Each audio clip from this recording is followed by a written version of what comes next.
Uma vez, eu perguntei para minha mãe qual era o significado do meu nome. Ela disse que significava estrangeira, de outra terra.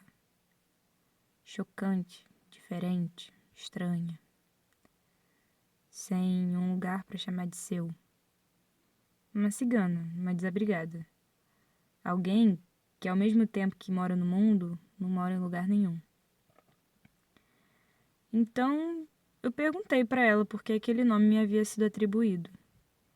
Eu já tinha ouvido falar de nomes que significam alegria, luz do sol, enviado por Deus, a pérola mais brilhante. Agora, forasteira? Isso lá é nome que se dê a alguém? O que se espera de quem se chama assim?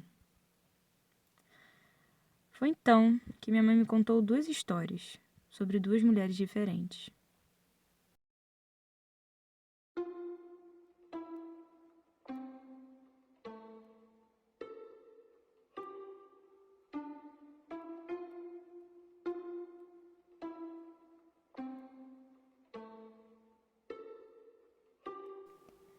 A primeira história era sobre uma jovem que morava numa cidade chamada Nicomédia, um lugar que hoje em dia faz parte da Turquia, à beira do Mar de Mármara.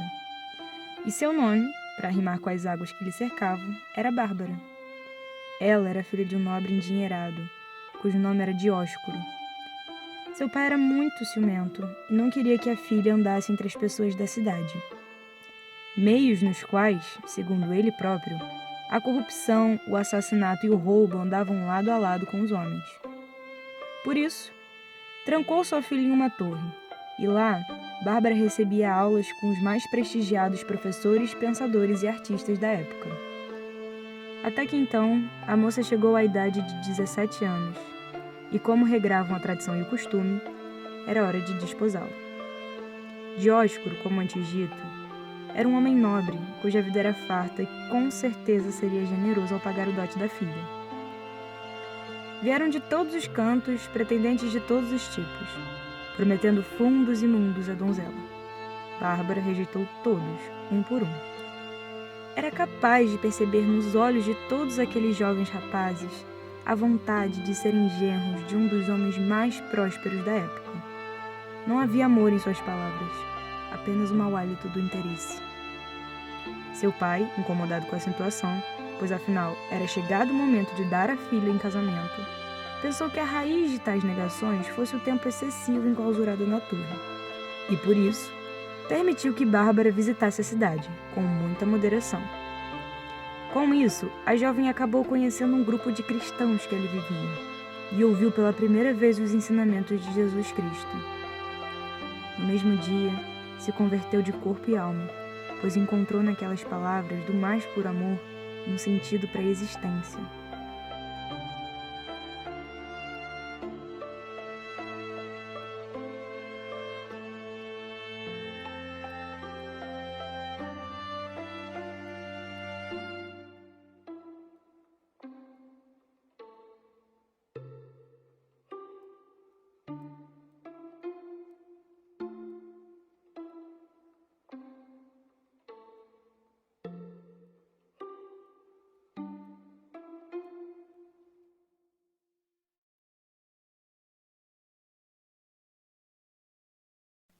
Quando Dióscuro descobriu a conversão da filha, ficou furioso. Quis ele mesmo fazer uma denúncia ao prefeito sobre a situação, pois na cidade de Nicomédia, o cristianismo ainda era uma prática proibida. Com isso, Bárbara foi condenada à tortura em praça pública e morte por degolamento. Mesmo após horas e horas de sofrimento, ela não renegou sua fé. Se manteve firme ao seu princípio até o fim de sua vida. Reza a lenda que, no momento em que ela teve sua cabeça cortada, um raio fulminante cortou o céu, como uma flecha prateada, e atravessou o peito de Dióscuro, um pai orgulhoso, egoísta e possessivo, que caiu morto na frente da cidade inteira. Desde então, Bárbara deixou de ser menina para ser santa, e além de ser denominada Senhora das Tempestades, é padroeira de todos aqueles que trabalham com fogo.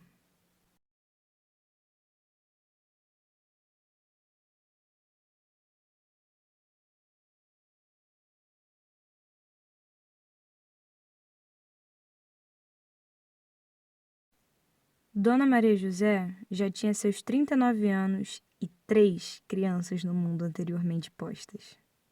Eu deveria ter vindo em dobro, com um irmão acompanhando, ou talvez uma irmã, que de qualquer forma não quis ficar e partiu logo nas primeiras semanas de gestação. Eu contrariei, claro. Clinicamente teimosa desde então. Ouvimos, ela me carregando e eu virando gente na barriga, opiniões variadas de uns tantos doutores. Quantas maldições, quantos assombros. Mas eu estava protegida muito bem disso tudo. Vinha ao mundo divina, como qualquer recém-nascido é. Enquanto eu era gestada, Dona Maria José matava seu desejo de salada de fruta com sorvete, o que talvez explique minha paixão pessoal pela sobremesa, principalmente a parte das frutas. No entanto, o que mais me pegou foi a chuva que caía aos montes, pesada, sem dó. De dezembro a setembro, como caiu? Alagou, assustou, se expandiu por onde não devia. Ou talvez devesse, e quem estava em seu caminho era o errado afinal. Minha mãe não perdeu tempo, apelou para a fé. Acendeu 2 velas no altar em devoção e rezou. Se eu fosse menino, teria recebido o nome dele, padroeiro da cidade do Rio de Janeiro, defensor do povo contra a fome, a guerra e a doença. São Sebastião. Fico pensando já. Talvez me chamassem de Bastião, Tião ou Tim, como Tim Maia. No entanto, a segunda oração que minha mãe proferiu foi a que fez valer meu nome. Ela entoou vendo a vela queimar. Protetora contra raios, trovões, tempestades e mortes repentinas. Ó, Santa Bárbara, que sois mais forte que as torres das fortalezas e a violência dos furacões. Fazei que os raios não me atinjam, os trovões não me assustem, e o troar dos canhões não me abalem a coragem e a bravura. Recebi o nome da mártir de Nicomédia, filha de Dióscoro, irreverente por defender com fervor o que habitava em seu coração. Nasci Bárbara, sem acento, uma vez que assim fui registrada. A tônica da primeira sílaba bradei com toda a força na hora de vir ao mundo, enfim, ao passo que o médico, a me segurar primeiro nas mãos, celebrou, elogiando minha potência vocal desde vindo da realidade. Abençoada pela santa dos raios e dos trovões, tomada por Vênus. Reza a lenda que até o momento do meu nascimento chovia canivetes, sem perspectiva de estiar tão cedo. Entretanto, assim que meu pequeno par de pulmões foi posto para funcionar, o céu se abriu, e num lindo poente que o final de tarde prometia, sol e lua se alinharam assim, um embaixo do outro, namorando o mar das alturas. Isso eu já não posso afirmar. Estava muito ocupada nascendo. Eu ouvi a minha vida inteira que tinha uma boa memória, uma memória de elefante. Mas o que ninguém sabe é que o que eu tenho é memória de poeta. Enfeito as lembranças com fitas coloridas, colares de contas e fuxicos de chitão. Transformo a maior das dores em cantiga através das palavras. Mas no final das contas, só lembro mesmo que me chamo Bárbara, sem acento, e que a santa que me deu o nome faz chover todo ano no meu aniversário. Como que para evitar perder algum passo importante meu, uma vez que acabou deixando escapar aquele dia em que deixei de ser sonho e virei gente. Foi assim que descobri o motivo do meu nome ser esse. E é assim que a minha história começa. Com uma menina que antes mesmo de nascer, já era Bárbara. Sem lar. Ou talvez moradora do mundo.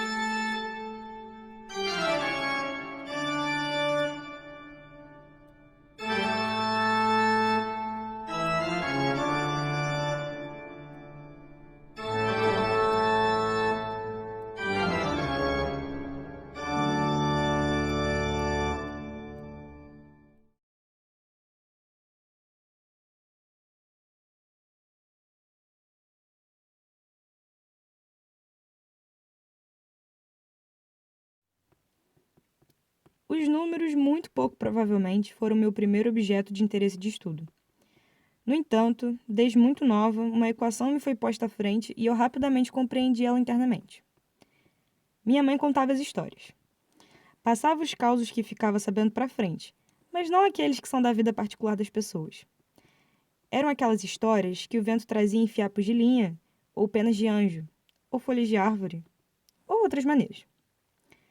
Inclusive, é bom avisar a todos: cuidado na hora de matutar sobre os seus segredos. Quem pensa muito alto acaba se entregando de bandeja para o céu, e tudo que é secreto vai parar nas nuvens. Quando chove, as histórias vêm abaixo, direto para a terra. Minha mãe sempre foi uma mulher que mexe com o plantio, e vez ou outra acaba colhendo uma coisa interessante para contar. Pois bem, se minha mãe contava as histórias, minha irmã, que chegou antes de mim, ficou encarregada de vivê-las. Dizem que o nome dela é Brisa, porque quando nasceu, teve que ficar um tempo na maternidade, se recuperando da grande tarefa que é vir ao mundo. Quando ela e minha mãe finalmente puderam ir para casa, juntinhas como deve ser e como tanto desejavam, minha irmã, no auge de seus 8 dias de vida, suspirou em alto e bom som, branquinha como uma nuvem, quase transparente. Por isso, foi nomeada como um pé de vento. Eu até acho essa história bonita, mas eu sei muito bem que ela tem esse nome pois se trata de um anjo que flutua, leve, e deixa caírem essas penas de suas asas e está em todos os lugares ao mesmo tempo, sendo capaz de viver tudo o que acontece no mundo. Em todas as histórias, ela presenciou e atuou como participante. E, com seu enorme coração, sentiu por todos igualmente envolvidos. Por isso, talvez, se fechasse tanto. Quem muito vive, muito guarda segredos. Por consequência, eu imagino. Bom, então, se minha mãe contava as histórias e minha irmã as vivia, o que me restava? Ouvir, é claro. Desde que me entendo por gente, eu sou capaz de ouvir por horas algo que aconteceu a alguém. Há quem vai me chamar de fofoqueira, mas não é isso. É para compensar o tamanho pequeno da orelha, sabe? E evitar que o ouvido se encha de cera demais. Eu não sei se vocês sabem, mas quando uma história entra pela nossa cabeça dentro, vai limpando tudo quanto é sujeirinha. Foi por tanto gostar de saber das coisas que eu acabei querendo ler logo, para não depender mais de ninguém na hora de alguma história ou descoberta. E por consequência, acabei querendo escrever logo. Mas isso é assunto para outra hora. O que eu sei é que eu fiquei na função de ouvir. E a primeira história que lembro de ouvir foi sobre um burro, um menino e um velho.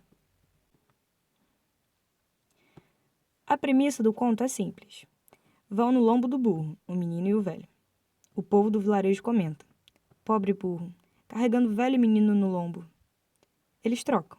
Vão burro e menino no lombo do velho. O povo do vilarejo comenta: pobre velho, carregando menino e burro no lombo. Eles trocam. Vão velho e burro no lombo do menino. E o povo do vilarejo, o que faz então? Comenta: pobre menino, carregando burro e velho no lombo. O fim da história eu confesso que não lembro, mas posso eu mesmo inventar um.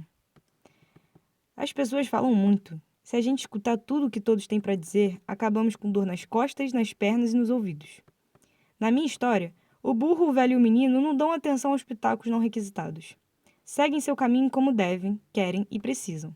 E tenho dito: não há necessidade aqui de um fim complexo, cheio de enigmas e desafios. Que sejamos o que somos e façamos o que de melhor podemos fazer. Vocês sabem que existe o ouvido de fora e o ouvido de dentro, não sabem? O ouvido de fora não pode ser fechado como as pálpebras dos olhos. Funciona 24 horas por dia, e se for uma porta aberta para o peito, pode ser um perigo declarado. Mas, como a natureza é perfeita, pôs também um par de ouvidos do lado do coração, um em cada pulmão. Esses sim têm a capacidade de fechar e abrir, conforme nossa vontade e nosso controle sobre eles. Trata-se de um músculo que precisa ser exercitado, essa tal de confiança. É ela que permite decidir o que entra e se instala e o que passa batido pelo cerne da gente. Eu ouvi de muitas pessoas que o que eu faço é maluquice, que ninguém mais no mundo lê, que as palavras hoje em dia têm o intuito de comunicar, mas pouco traduzem o nosso avesso. Para esses comentários, cerco meu coração e a descrença passa reto por mim. Afinal de contas, quem tem esse tempo para perder? E aí, Vem um ou outro elogiar minha alma posta sobre o papel, e eu absorvo até pela pele esse cumprimento. Sorrio, recalculando com a minha pouca habilidade matemática. Me dobro novamente sobre essa emblemática equação. Sinto nos poros um sentido. Ponho meu espírito para jogo quando admito o resultado final, que parece óbvio e ao mesmo tempo tão misterioso. Respiro fundo. Será mesmo? É sim. Pois bem, se minha mãe contava as histórias e minha irmã as vivia, o que me restava? Horas. Não é evidente? Escrevê-las.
Sejam muito bem-vindos ao fabuloso e solitário planeta em que habito.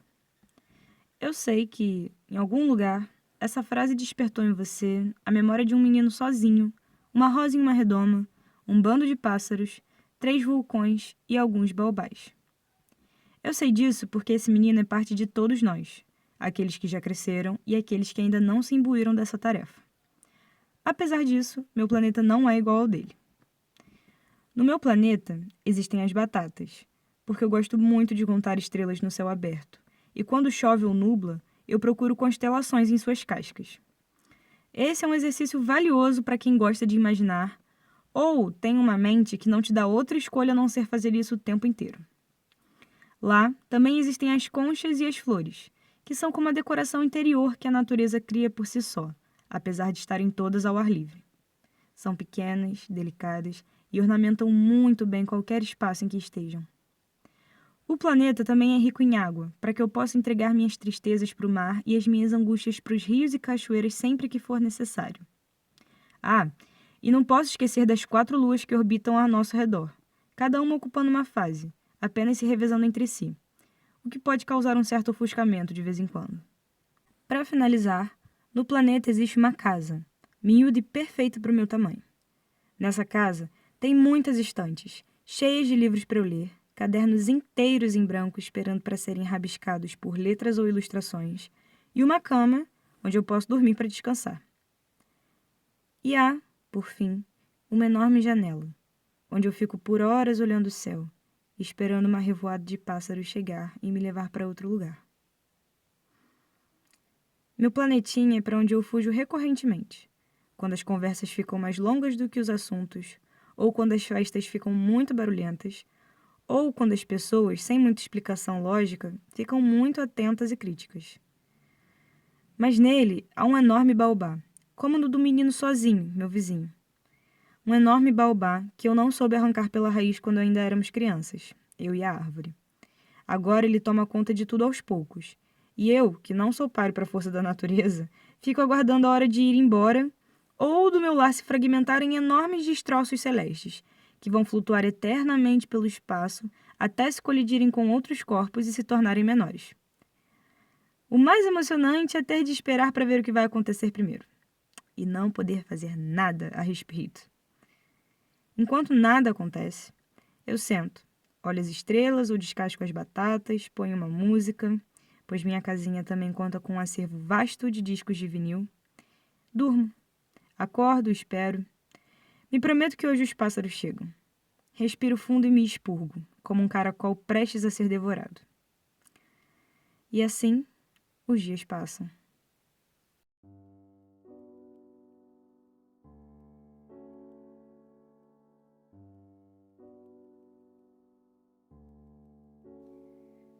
A minha mãe me perguntou sobre a minha raiva, de onde ela vinha e por que era tão voraz. Eu não tive resposta, mas agora, pensando um pouco e olhando ao redor, é de se esperar que eu tenha raiva, que todos tenhamos. Que herança amaldiçoada que nos deixaram, o mundo inteiro se acabando entre guerra e doença. E eu não pedi nada em troca, me deram de graça, sob condição inexistente, apenas porque ninguém soube o que fazer com o lixo a não ser varrê-lo para o lugar indevido. E agora? O que acontece com aqueles que tinham vontade de atravessar o mundo num tapete voador? Será que é isso que a vida faz com quem sonha? Por vingança, castigo ou consequência contra quem quer desafiar a fatalidade dos eventos? Imagine Ícaro, filho do engenhoso Dédalo, que ao tentar fugir da ilha de Creta, se aproximou demais do sol com suas asas de cera e caiu, derrotado, no mar Egeu, o que resultou do seu sumiço. Eu digo sumiço e não morte, porque sinto Ícaro vivo no coração de cada um que quer voar. E de tanto não poder, de tanto ser impedido, quando finalmente consegue fugir, não é capaz de escutar os conselhos bem-vindos. Igual o bicho enjaulado que só quer viver, somos todos um pouco de Ícaro. E creio que depois da queda, somos todos um pouco de Dédalo, sofrendo por quem comete esses erros inevitáveis por sonhar demais, como nós mesmos anteriormente. Acho que é inevitável que todos que conseguem alcançar as nuvens sintam um impacto ao cair com as costas no mar. É o lógico. E nem sempre quem sonha é passível de fugir do lógico, nem por todas as tentativas. Que mundo foi esse que deixaram para nós? Filha, você tá muito zangada. De onde que vem tanta zanga? Não adianta se sentir vítima do mundo. Ele é como é. Cabe a gente a saber lidar com as coisas.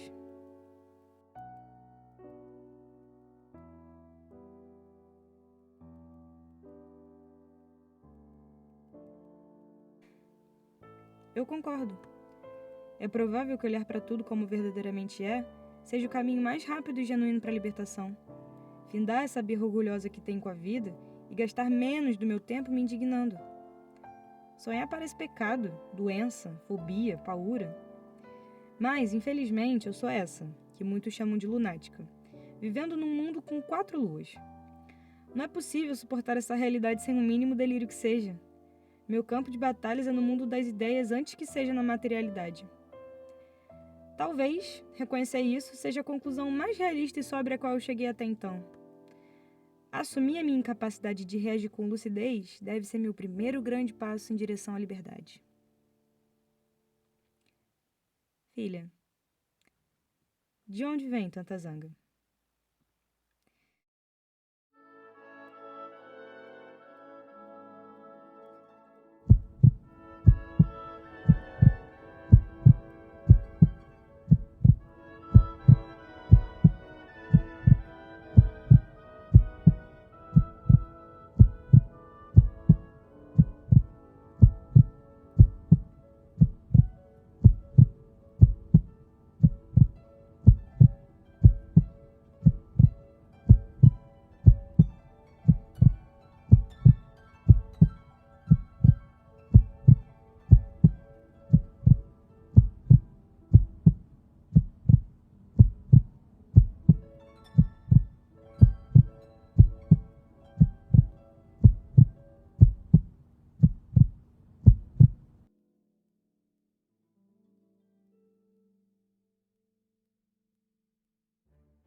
Não sei, mãe.